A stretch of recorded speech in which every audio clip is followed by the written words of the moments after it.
Автору песни цыганки Якову Полонскому исполнилось 200 лет. Песня «Цыганки» или «Мой костер в тумане светит», написанная Полонским в 1853 году для сборника песен, стала народной песней. Она заслуженно много лет входила в репертуар Лидии Руслановой. «Мой костер» исполняет Светлана Хасанова.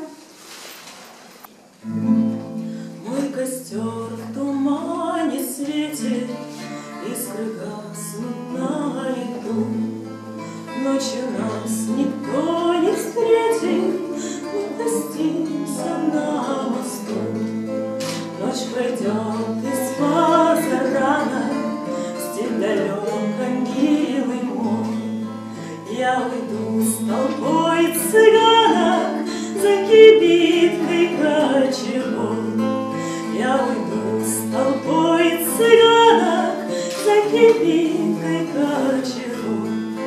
На прощание шаг свой, ты на мне узлом стяни.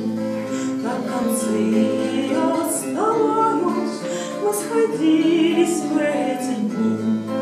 Кто-то мне судьбу предскажет, кто-то завтра соколом на груди моей развяжет узел стянутый тобой.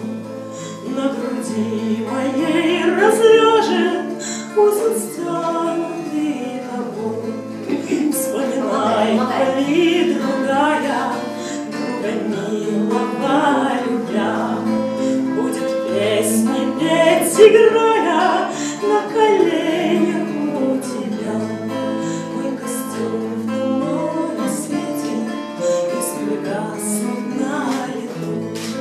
Ночью нас никто не встретит, мы простимся на мосту.